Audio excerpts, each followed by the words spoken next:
Hey, everybody. Welcome to Unfinished People. I'm thrilled today to be with my really good friend, Mike Edwards. He and his friend, Katie Dudgeon, is that how she say your name? Yes. Yeah. They've started a nonprofit in San Francisco called Proxima, and just with a real heart to help churches, people connect with people that need to experience the love of God and know how to live that out and do it in a way that's authentic and true to Jesus. And I'll say this, like, you've done this for me for so many years. Like, I've experienced this. And it's one of the reasons I wanted to talk to you today is because the idea for this with my friend Brandon is we feel really unpolished and unfinished, not only as pastors, but just as people. Like, we just feel like, goodness, there's so many rough edges. And so you're somebody who's always been, had an impact on me. And like, God's used you to just, very gently always, but like this kind of like just pushing a little bit. And so I'm just pumped you're here, man. So thank you for coming. Well, thank you, Chad. This is one of those relationships that you're glad you have. You don't see each other all the time, but you see each other enough to where you actually, the fact that God is changing us really makes sense. It's like, oh, well, you're not the same. I'm not the same. And our stories go back long enough to where you can say, man, this is a journey. Yes. Loving Jesus is a real journey. And it is. It's great. It is. Lots of ups and downs. But I think you've, one of the things I'll say is you've really been, like we were just talking at the beginning, like at the last time I saw you was probably 2018 before COVID. And even then I remember like we were at dinner. And so, and it's you and David and me and Sammy, and, you were talking about some things and I was doing my normal thing I've always learned in Christianity, and just, I was taking every single bait, even though you weren't baiting. I was just doing what I'd always. More than you think. Yeah. More than you think. Yes. So you're strategic. You always been strategic, but I was living in the shallows. I'll just say that. And I feel like that's a thing that I've struggled with. And I think the church struggles with, like, we don't know. It's almost like, well, here's the gospel. Here it is. So yes or no.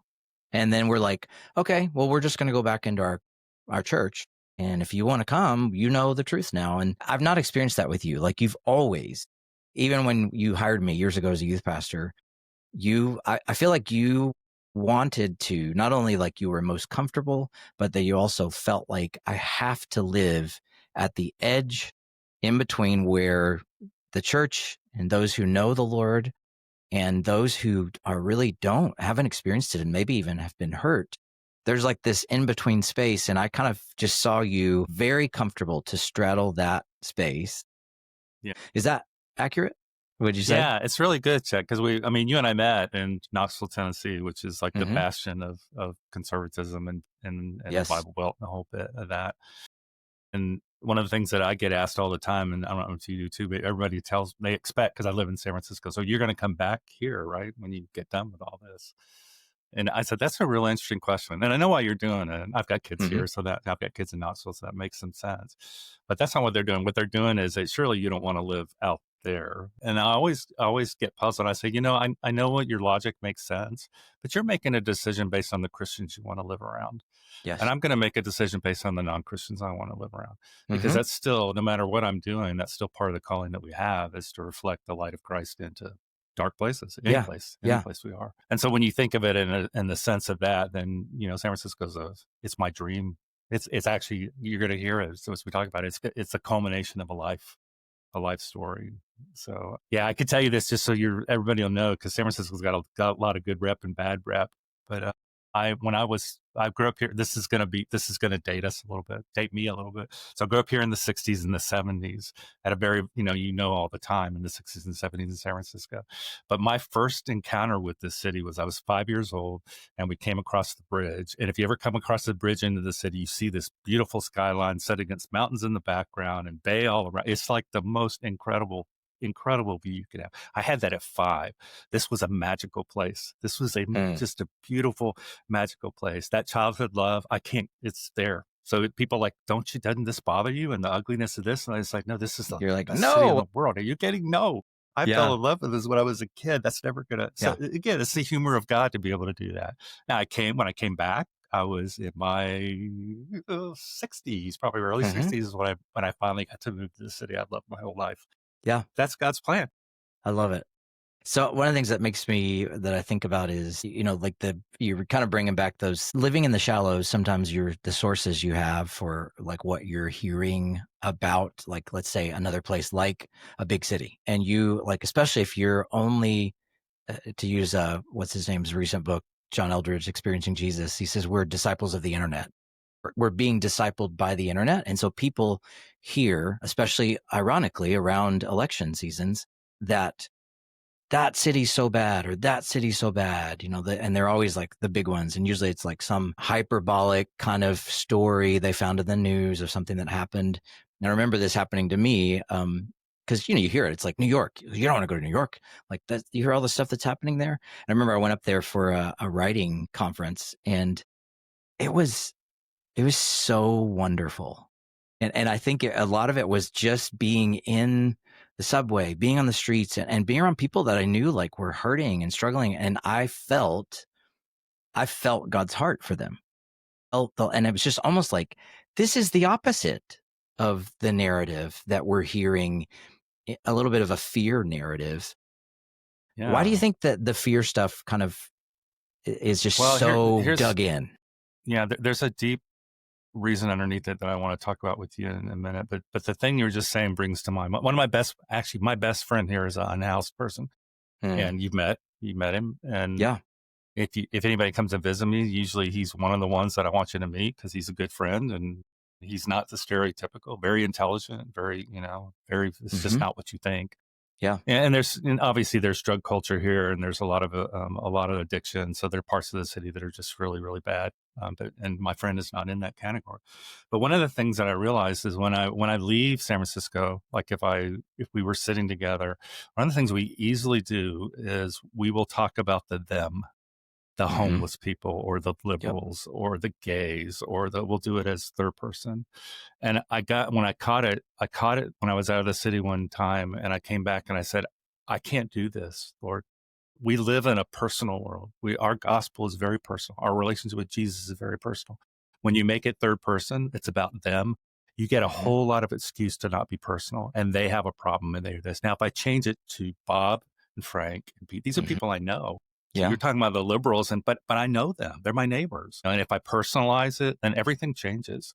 And I think that's part of the big thing that we've got to face, is that we have opinions about everything in the U.S. That's our right to have opinions about it, and we'll talk freely about it. But if you want to talk about LGBTQ issues, I'm not going to tell you my opinion unless there's somebody sitting there that's affected by this, because it's going to change our conversation. Right. And that's just, but why, Mike? Because God's personal to us. We're representing somebody that knows every bit and fiber of us. That's how we need to act with one another. So that's a big underlying thing. This gets to the root of what you were saying. I love that. I think that the image bearer piece of every single human being on the planet has definitely been a growth edge. But there's that place of like people wanting to just almost like, let's circle the wagons. Like if I describe you as somebody on the like bleeding edge for me, my experience in the church has been, it's not even that we're near the edge. We're like way, way back. And then let's toss some things out there, and because it's safer it's a false safety, a false security.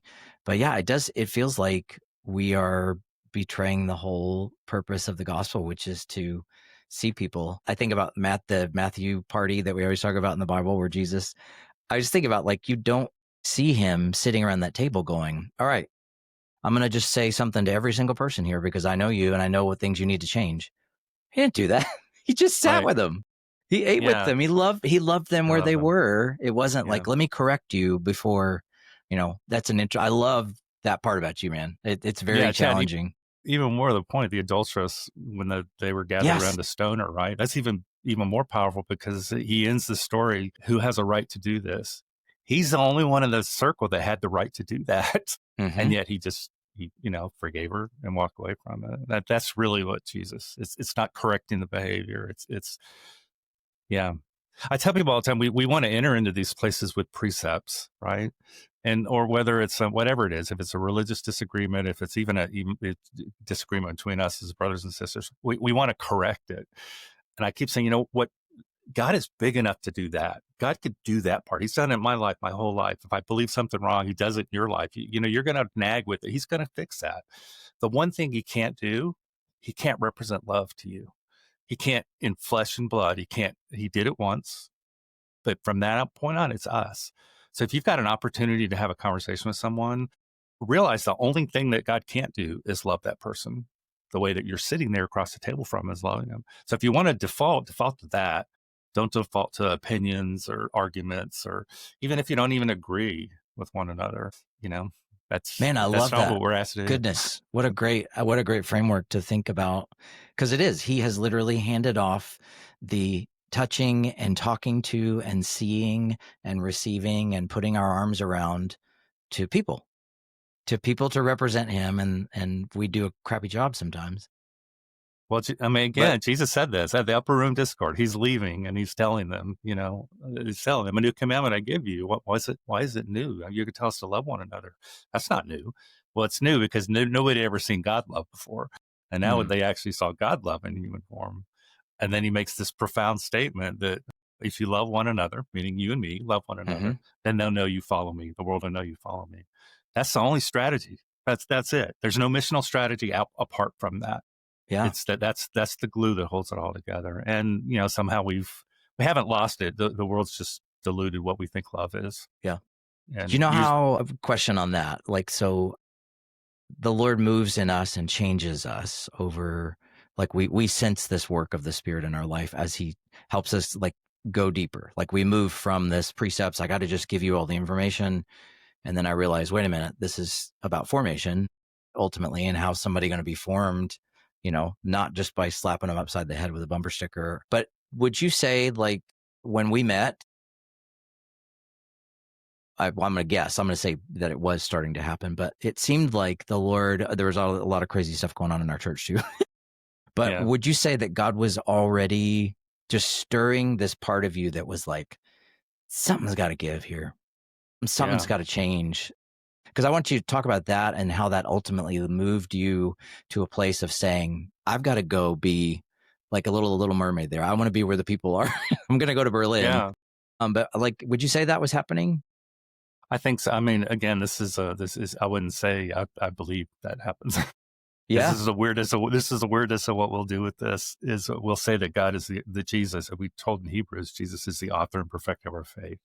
Right. So he's it. And we'll quote that to one another when we're in difficult times, as if it starts when we're Christians.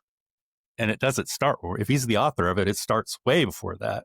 Right. And so everybody you meet, you can make the assumption that Jesus is the author of their faith. He's the one that's doing this. How much of that you realize when I was 30? Not at all. So my era of time was I was a successful project engineer, and we're right in the middle of the church growth period. People were hiring project engineers because the church was projects and programs and all that kind of stuff. And it came in, and that was how you and I met. And that was I was leading with that skill, not gifting, skill.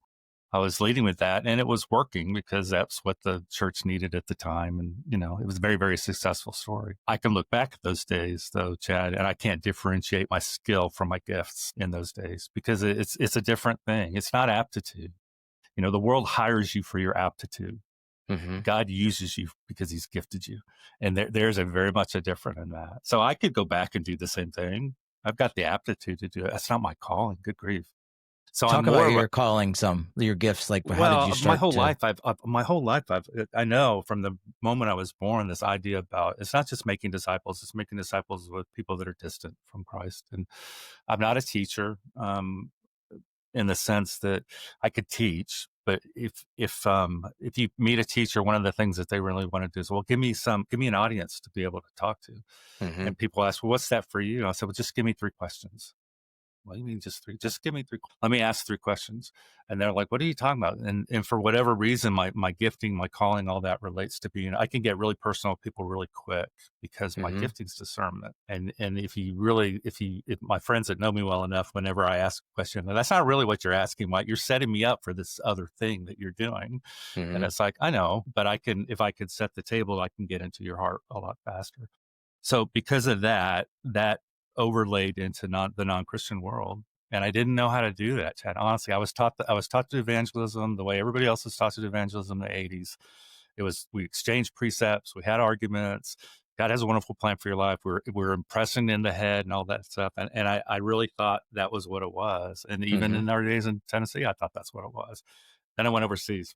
I went from the Bible Belt that in 2020. I went out in 2003, but in 2000, the place I moved to was the most godless place on the planet. The saying was they'd forgotten God.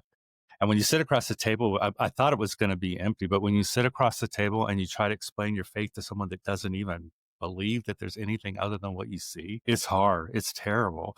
And so you're like, and I generally would tell all the staff, we had a large team there, and anybody that came in, I'd say, especially a lot of young people, I'd say, somewhere in the first year, you're going to doubt whether God exists. Oh, no, I'm not going to do that. I'm not going to do that. So just wait. The only thing I ask is when it happens, you talk to somebody. Don't hold this inside yourself. And what's happening is all of a sudden you're unraveling the fact that these people don't believe the way that I do. And unless I push up against that, I don't have the conviction of it. I'm just going through the process of it.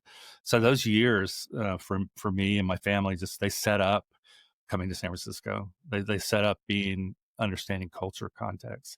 So let me move you this direction. This is kind of my latest, and everything in me. I told Chad I don't want any prep in this because I want to be able to be present with what God's teaching me. And this is recent within the last couple of months.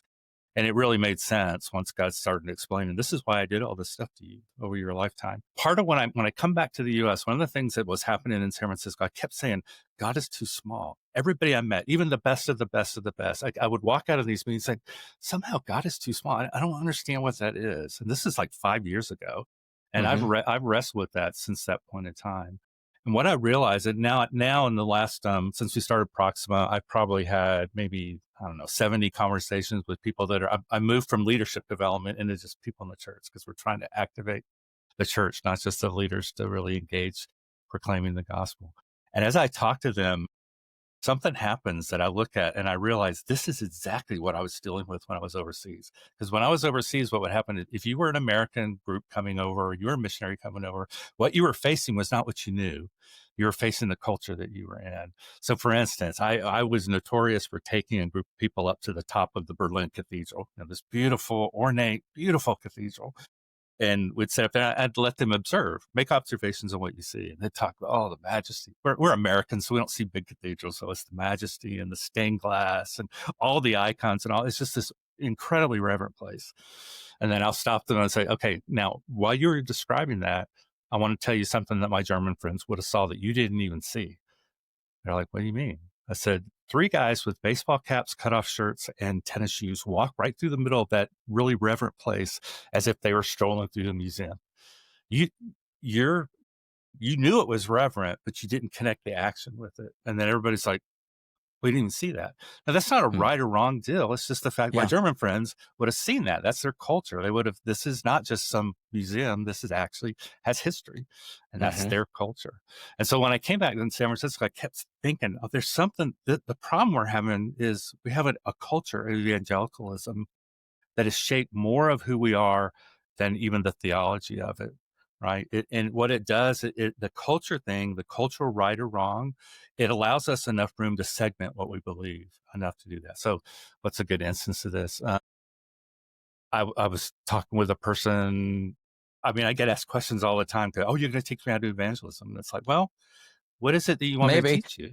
What do you want me to teach you? And I'm like, well, I want to be able to talk to my non-Christian friends. And so my first question usually is, so is your behavior different around non-Christians and Christians? You're asking me to teach you something that don't you do the same thing around them that you do at home or in the church? And you get this deer in the headlight looks. It's like, well, no, because I'm supposed to do something to them. There's something to do. I'm like, okay, so that's not a right or wrong. That's a cultural thing because we're told that we have a certain role with non-Christians. I think even asking the question, Chad, I put off these days, but when we ask one another, are they saved? Are they not saved? That's a cultural thing of evangelicalism. We had to create that metrics because we were evangelicals. That was our proclamation. The Bible doesn't give us it doesn't give us clarity on whether people are saved or not. It's not the first question Jesus is asking, all those things. But when we do that, when we go into evangelism with that mindset, It's us versus them. It's I've gotten something and you've gotten something. San Francisco is not a place to do that. I mean, it's a place you could do that, but you won't have any effect, because what happens here is this is different than Europe. It's not post-Christian Europe. America's going to have some incredibly different problems than Europe had related to post-Christian. Here, there's a spirituality. If I ask my colleagues, pastors, is San Francisco a spiritual place? No, it's not. It's very secular. And I'll stop and say, okay, what you just did is you answered the question based on whether they agree with us. If you answer it that way, no, it's not. But guess what? This is the most spiritual place I've ever lived. It's just not our spirituality. Yeah. And people are, well, okay, what's significant about that? I said, please don't take away spirituality. I just lived 18 years as a missionary in a place that there was no spirituality. That's death. Here, applaud. They're seeking. They're trying to figure something out. But our culture, again, tells us, well, what they're doing is wrong. We're right. They're wrong. Yeah. Do you think I don't want to do that. You're a teacher, so you're one of the reasons that they think there's a right and wrong. because so you're just setting off good little fires in my head, and they're good ones. They're good ones because they're prompting questions. Because so metrics, you were talking about metrics back in and it's just such a weird thing to apply to this whole thing, I think. Yeah. Anyway, and so it is. I'm not even going to say like, what do you measure instead? It's such a weird, that's how we feel like we're doing successful things. Well, we had this many come to this, and this person did this. We had to do that. Yeah, and maybe we are ripping some stuff out of Acts there and trying to do some application that's just wrong. Well, 3,000 were added to their number. That's probably what we did. We just read the scripture there. Well, that's what we obviously need to do. So when people are looking at, okay, did I represent Jesus authentically in both worlds? What kind of things are you asking? What's faithfulness to you? What is the representing the kingdom? When you talk about metrics, that it could be an easy conclusion that, oh, Mike's just one of those people that just don't think, But I'm one of the most strategic planning people on the planet. I was a process engineer by training, and I understand the reason that we do all that. But one of the things you've got to differentiate is when we do metrics, we're measuring an organizational effectiveness. We're not measuring a personal effectiveness. We're measuring the organization's effectiveness. So the question you just asked me a personal question. You didn't ask me an organizational question. And I'm going to tell you, the metrics personally are not the organizational metrics. You're measuring how effective are we as a group. Okay. The question you just asked me related to metrics was an individual question. It wasn't an organizational question. I'm not going to put a metrics on an individual question because that's not the way humans operate. So if we do, what we've done is we've made whatever we do into a process or project or stuff. So the simplicity of your question, I'm going to tell you, there's only one thing Jesus told us to do. It's love one another. I mean, we sum up the whole law by love the Lord your God with all your heart, love your neighbor as yourself. So your measurement is simple. When you lay your head down on your pillow at night, ask the Lord, did I love people well today? People are like, oh, Mike, that's so fuzzy. I'm telling you, it's not going to be fuzzy, right? Because you're actually asking him, how well did I do in the area that you really want me to do? And if you start refining that over time, what you'll realize is that your inclination, your desire, your heart, your new creation is to love. God it's not an attribute of God. It's who he is. It's who we are. And if you start looking for it, what happens is it's like a volume control on a big soundboard. You start turning it up, turning it up, turning it up. There's all these other inputs that you have to navigate. But look at that one. That's that's the metrics, if you can call it a metric. Well, the funny thing about me is I hate metrics. Like I push back on them so much. And it was one of the hardest things stepping into a senior pastor role was that's what they want to know. Like, what are your big picture goals? How are you going to know you reach those things? And I remember some of the stuff that was written down for me, like, we'll have this percentage amount of people in these kind of groups. And I was like, I can't guarantee that. No, but we can create a culture. So here's a question that I'm thinking about. You just bring it up. So I was brought up as well, very heavy into here are the precepts. Here are the things that comprise the gospel. Here's the things we say. And all the while cutting off the fuller impact of the gospel. There was this kind of very structured, here are the things you do, here's the stuff. And I just listened recently to Tim Keller's son, Michael. I think he's a pastor in New York, and he was talking to Rebecca McLaughlin, she's a Brit, confronting Christianity. And I was like, this is something I haven't thought about. And this is what is reminding me of, is he said, the old way, which my dad was there, was, hey, let's talk about the existence of God. Let's talk about the authority of the scriptures. Let's talk about this, your need.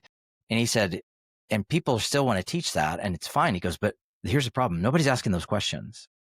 He said, they're not asking that question anymore. And so you're all prepared to just shred somebody in a debate and nobody's there. But what they're asking? Is Christianity good?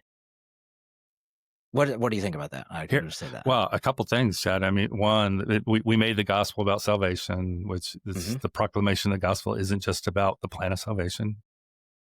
And so what we did is we put it into a space that it didn't ever exist, in order to be able to figure out whether we were actually saving people or not. That was part of, and that was okay. And this is a cultural thing. If you go back in the 50s, 60s, and 70s, all that's okay. There's nothing wrong with that. But if you try to apply it today, I'll tell teachers this all the time. I said, the reality is you're doing church the way we did in 1980.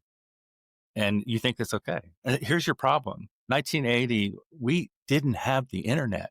You had to go to church to learn about things. You had to read a book to learn about things. You had to listen to something to learn about things. Today, that's not the state. Your influence from the pulpit today is probably, I don't know, tenfold less than what it would have been in the 80s, because people can put you against any other precept that's out there. So if you're teaching precepts, what you're doing is you're dropping pebbles in the ocean, because there's so much other information out there. So right now, because of the U.S., the way that we are, the teachers are sitting at the top of all the organizational leaderships, the top of all the metrics, to be a teacher, an organizational leader, all that sits there. And that's okay. I'm telling you, what's going to happen, though, is what people want is they want people to help them sort through all the information. They don't want more information. They've got so much information at their fingertips. They can't figure out what's right, what's wrong, what's cultural, what's not cultural. You evangelicals believe this, and I'll hear what they say, and I'm like, I don't believe that. I'll give you even one that's even harder, Chad. This will even learn. Just with a friend yesterday, we were talking about other religions. And he was telling me the story of a close friend of his that was Hindu. And he was asking him the question about, well, why do you believe what you believe? Why is it this there? And the guy went through all these things. He said, well, this, and it was all related to the way we treat humans. And my friend stopped and looked at him and said, I'm a Christian. And the reason I'm a Christian is for all those reasons you just said. And that space is, I'll tell people all the time, we're monotheistic for a reason. We believe that there is only one God and he's supreme over everything. Anybody else that has any spirituality, any form of any other spirituality, they're trying to get to Yahweh. They're trying to get to our God. We just don't tell them that. What we do is we say, no, you're wrong and we're right. Yeah. And so the reality is that, in a lot of ways, they've got rightness in what they do. Now that sounds, if I take me back to 1980, that sounds bad. You just affirm that Buddhism is okay. I said, no, that spirituality is the part that you want. So you don't want to take away their spirituality, because what you have in its place is a book written by men. Yeah. That's it. That's your apology. Yeah. I got a book. My book's better than you're worshiping the sun or whatever it is you're doing. Right. And so it's not the right argument. The right argument is all roads lead to one place. Paul did this on Mars Hill. What you're seeking for is this. I'm not going to convince you in one conversation. Good grief, it'd take me a whole lifetime to believe this. Yeah. But I want to have a dialogue. What do you believe? I mean, what happens to your life when things get bad and you believe in Buddhism? And what you're going to find is that there's not a lot of depth. Most people don't believe with the depth of what you believe your faith is based on. That's the new apologetic. Yeah. I love it. I think that I was, just you talking about this, it's just the word it is. It's like Jesus said it to the Pharisees. You search the scriptures. Yeah. And they mean nothing to you because you don't know that they're trying to lead you to me. I was thinking to 2 Corinthians 3, to this day, when Moses is read, when the scriptures are read, there's a veil over their eyes, but anybody can find this place where the veil is removed. That's the part I want to ask you about, is because it has to be this work of the Spirit. And he has somehow chosen our frailty and our brokenness and our kind of awkwardness in trying to meet people to be the vehicle that he uses, and that his Spirit, it's like he's not just zapping people from heaven. But how are you seeing it? Tell me just some things where you're seeing the Lord start to bring just an awareness of his love or an awareness of just the reality of Jesus. Yeah, I think in this context, what we're trying to do is we're trying to reframe the gospel from being a I'm right, you're wrong mentality, which is what most San Francisco view. I won't use the word evangelical. I won't even use evangelism because it's got such a culturally loaded thing in the city. The precepts that we talk about, you can talk about. I can talk, if I want to ask someone if they're a Christian, I'm going to get some resistance. If I'm with someone for 10 minutes in a conversation and I ask the question, are you a spiritual person? They lean forward. Oh, yeah. Let me tell you. Okay. Now I can shut off the conversation by saying, well, what you believe is wrong. Let me tell you what's right. You can't do that, right? So that's not the way humans learn. So what we're learning, I mean, it's simple, but it's difficult. You just have to listen. You have to listen, and they're going to say something wrong. They're not going to give you a real specific instance. Was with a girl who was talking about her family. She's one of those, someone from an Asian heritage whose family is Buddhist, and she's Christian, the only Christian. And so she talks about all this tension that they have whenever they're together, and because she wants to tell them about her faith, she wants to do all this stuff. And she said, "It's just there." Mike, how do I share the gospel with them? And I stopped, and this is my question. This is the kind of stuff we're doing. I said, have you ever stopped to listen to what they believe? Have you ever asked them what they believe? And right away, I mean, without even thinking, no, but they're wrong. Okay, so what you just did, now we can talk about love, because you took it away from a precept. This is your family you're talking about, and you don't want to listen to them. You want them to listen to you, but you don't want to listen to them. But let's talk about, again, Paul's got a lot to say about this related to love. And so the essence is you're trying to defend something that God doesn't need you to defend. And this is where the saying I gave you earlier is that the only thing God can't do is show them love. And so what you need to do is listen to them. But they're wrong. I know you think they're wrong. But I want to tell you something, Chad. You're a teacher, so I'm going to tell you this because I'm not a teacher. I don't sit in front of everybody. I don't have any accountability related to this. But here's the reality. We're trying to represent the creator of every living thing on our planet. From the depth of the ocean to the height of the stars. That's it. The fact that we won't get asked a question about God and we try to figure out an answer to it is really puzzles me. We should be saying, I mean, here's your apologetic, everybody. These words, you know everything you need to know to be able to defend God. I do not know. Okay. We should be saying we don't know far more than we're saying we know, because what happens is if we define God by what we know, it's what I told you. I felt God being really small because somewhere in our mind, we've got to the space of thinking that, well, if it's true only if I can explain it. So why does God allow all these horrific things to happen? Well, let me try to explain it to you. It's like, stop. Just say, I don't know. We have to stop doing that. Yes, it is the best answer. It's like there's a mystery here. I don't know. Because the reality is nobody wants to worship a God that's crafted in our image. We need reverence and awe and wonder in order for us to be able to actually help people that really want to find their spirituality in the gospel. So give me like a week in your life and how you and Katie and others as you're teaching others. Like, how do you, and I don't want to cut you off. If you want to say something there, do that as well. But I want to know, like, kind of what I got to experience when I was there years ago. Like, what do you do? How do you do this then? How does the Lord lead you? Yeah. A couple things are really important about that is, and I'll give you an easy illustration. That's something I know my whole life, right? I memorized a verse when I was 18 that let your light shine before men in such a way they see your good works. And I'm thinking, okay, so this is it, right? I just need to let my light shine, go out and do all that and do all stuff. And it was really just a few weeks ago that God kind of gently in a quiet time said, Mike, finish the verse. What do you mean? Let your light shine before men in such a way that they see your good works and glorify your Father in heaven. Right. And I'm like, wait a minute. That means something completely different. That means that it's not me. It's you. That means I have to actually represent you. I have to do something that they think that you would do.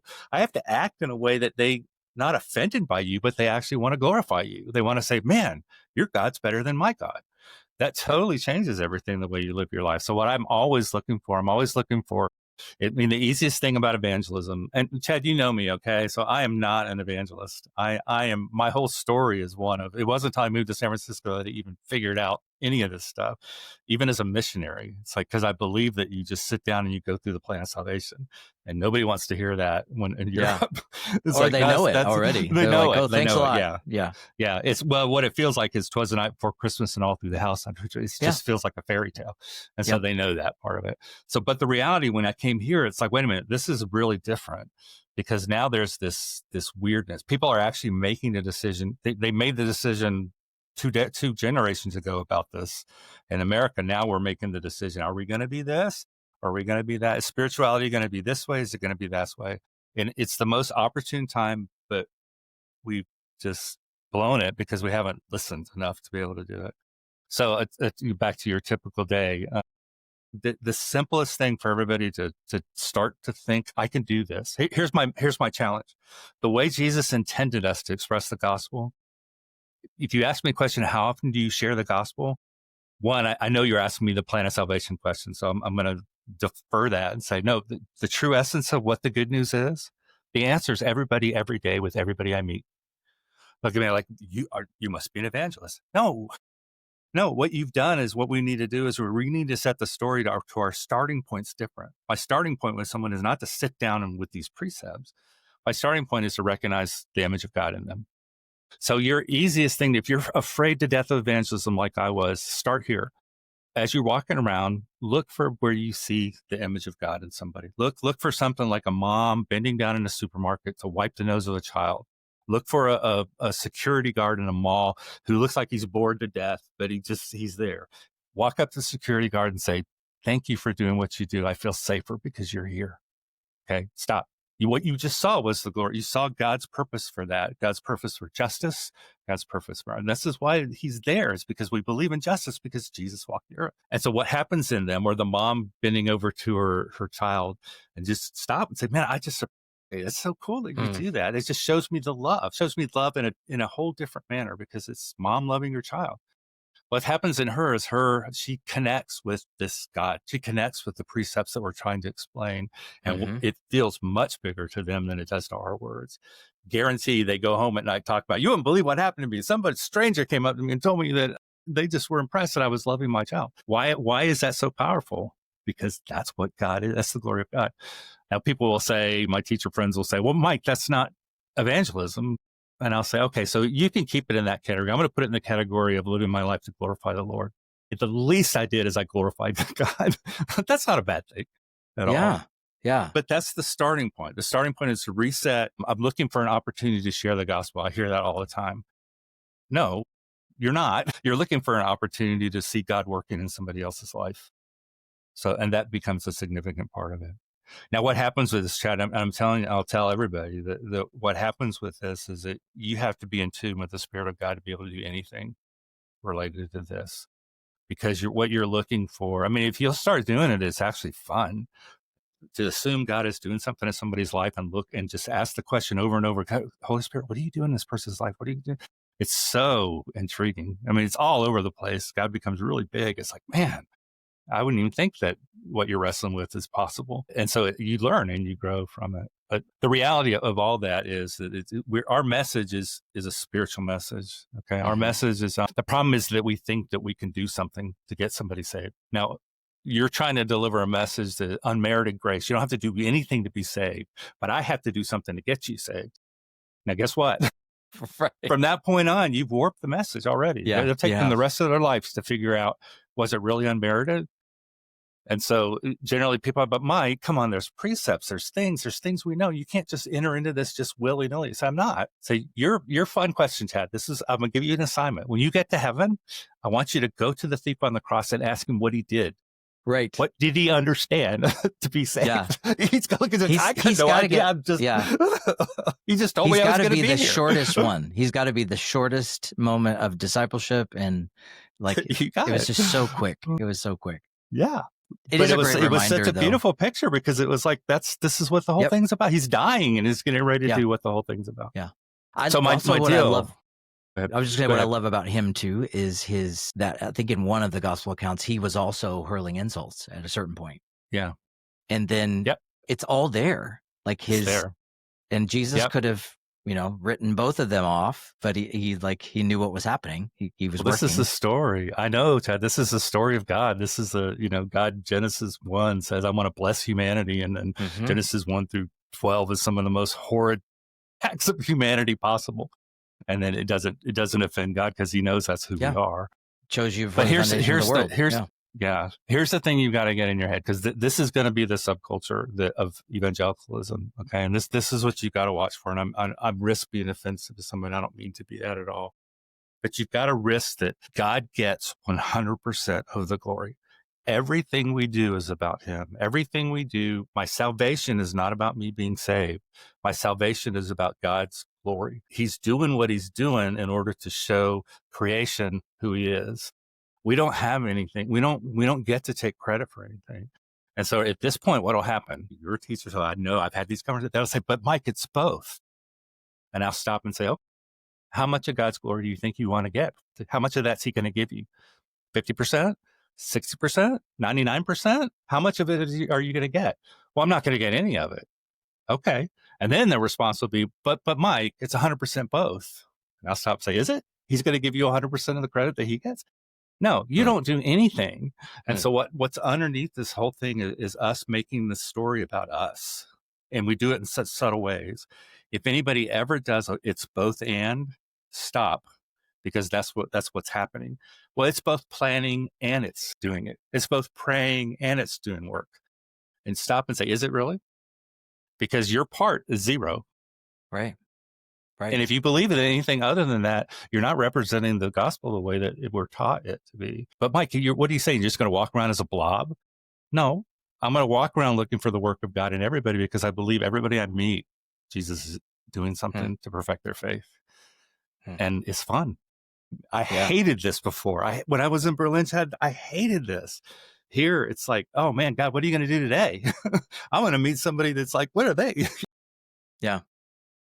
Anyway. Is when you guys, because I'd love for you to just talk a little more about the bigger picture of Proxima, you and Katie, and kind of how you help people like me in churches start, because I'll just kind of what I'm going to preface this with another article I read critiquing this coming alongside way. It was kind of, they were critiquing Keller, who's always presented this real gentle, he's definitely more apologetics kind of, but he was always like, hey, come alongside people in a gentle way. And there's these kind of heavy hitters writing this critique against that, saying, nope, that time's over. We got to be aggressive. No more. I'm just like, what in the world? I know it's not that. And I know you don't think it's that.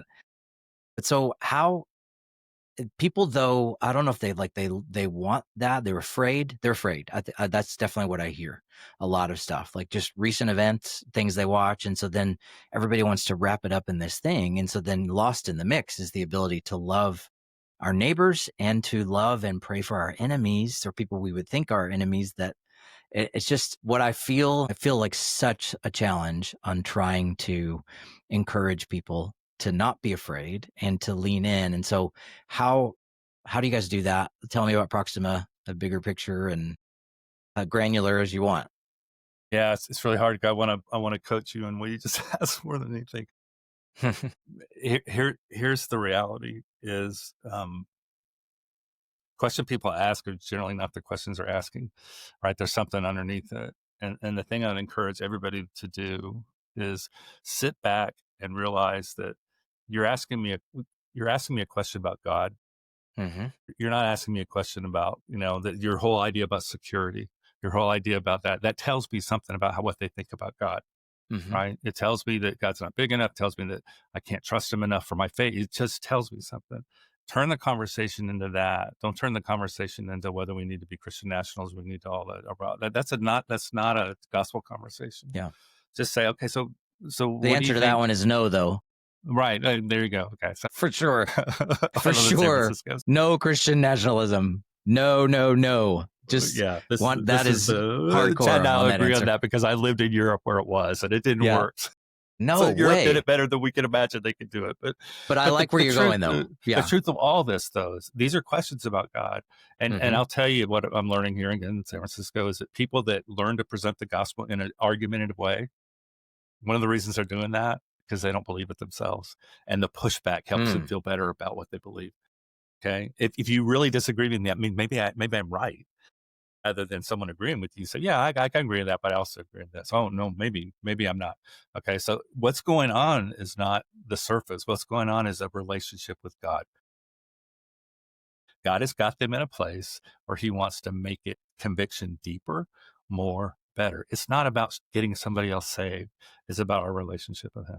So what we're doing here, what I saw here was I realized that really quickly that like in a church situation, and I did this as a pastor in the church, is we had all kinds of mechanisms to train small group leaders or community group leaders or children's workers. I mean, literally, it was like we had coaching, we did this whole mechanism of this. And when I started asking the question here, when I moved back here in 2018, I started asking this one, what are you doing to help people prepare for evangelism? Oh, we did a seminar last year and we opened the back door and they all ran out to do it. I'm like, I've done everything possible that an adult can do in a church. The most difficult thing I've ever had to face is evangelism, especially in a place like San Francisco. And you're doing it as if it's a one and out. So this is not a one and out, man. I'm going to tell you, you're going to fail 9 times out of 10 in order to learn, because God doesn't want your success. He wants you to relate to him. He wants you to, it doesn't matter. Your success is minimal compared to his. I got to depend on God in a way I've never had to before. Guess what? That's beautiful. That's what. Yeah. That's why we don't have it all in our hands. And so anyway, that stuff comes out by conversation with one another, conversation both. So what Proxima is trying to do is we're setting up a space where we're trying to help clarify what it truly is. The proclamation of the gospel. It's not the plan of salvation alone.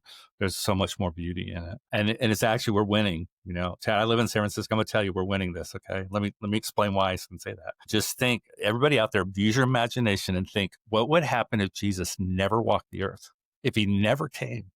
If he never declared that his kingdom is here? If it never happened? Would you have love to find? Would you have mercy to find? Would you have compassion to find? Would you have justice to find? Would you have the way that society works? None of that. This would be a land of chaos.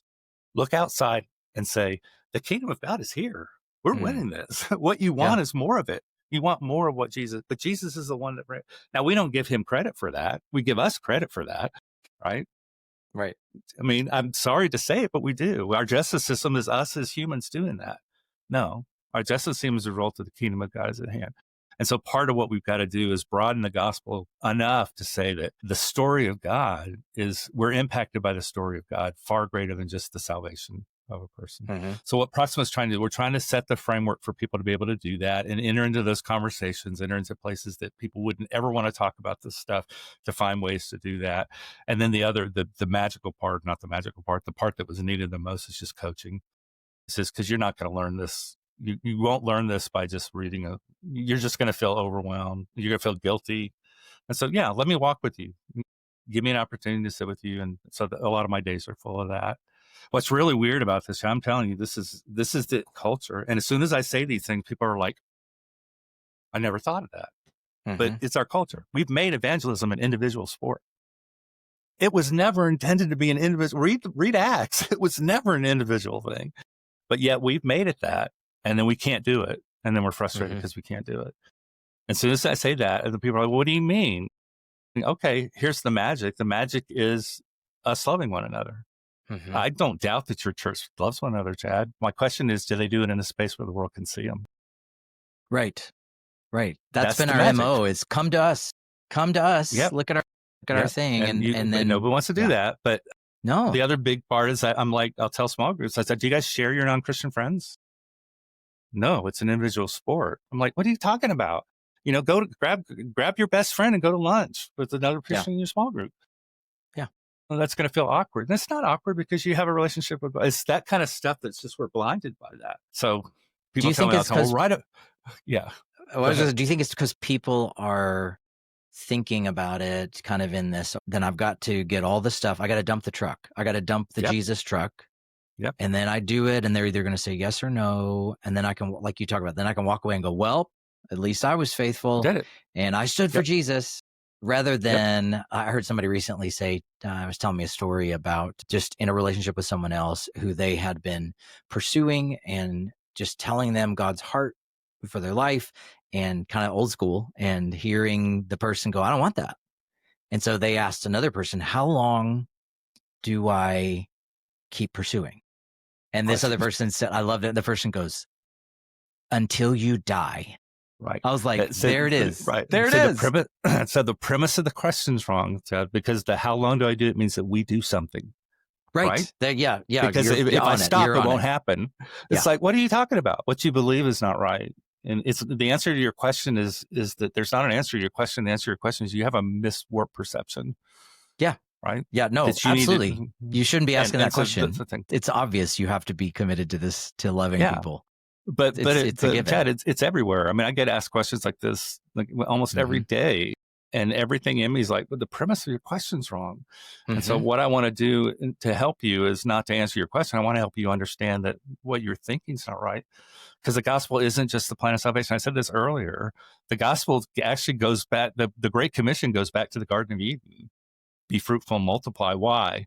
So that the glory of God would be shown to creation. Okay, so then you go back to the covenant. I mean, the whole covenant is what Jesus is going to do. It's like the God of Abraham, Isaac, and Israel. Yes. Right. And the covenant was made in order to what? Bless what? Who are we blessing? Who is God going to bless by the covenant? Just, I'm going to bless you so that you can bless the world. The nations. Right. Yeah. And none of it's about us. And I think that's just part of Americanism. We're individualists more than any other nation in the world. We think about us individually. It makes us strong as a country, but it makes us weak as Christians. Yeah. One of the things I've thought about too is, because I would say if there's a major growth edge for me right now, it's in these kinds of conversations, but it's also in understanding the impact, like the ripple impact of the gospel. For sure, we want to have the Lord forgive us. For sure. We want that rightness there. And that is, but it's kind of like that's the ground zero. And then here's like, boom, like just this ripple effect of his love and his glory that's going to make things right. Things that we see, poverty, injustice, racism, hatred, he is going to fix it. And the gospel is the answer. You're now talking about the gospel. Yes. It's not salvation. Yes. It's that, Chad. It's the kingdom of God. Right. And what happens is when we've narrowed it into something that it isn't, and we're looking for a result. And me, if I'm in this space with the Lord, I'll get back him saying, Mike, you're asking me for something that's restricting what I want to do. Will you quit asking me to do something for you that way? I'm like, but Lord, but it's me. I need you to do this. It's like as if you're the most important person on the planet. You really believe that, right, Mike? And I'm like, well, yeah, I do, but no, I don't. But yeah, I do. No, but yeah, that's not the plan of God. That's the plan of Mike. And so part of us as a culture is trying to let go of the fact that everything's about us. And I go to church because I go to church.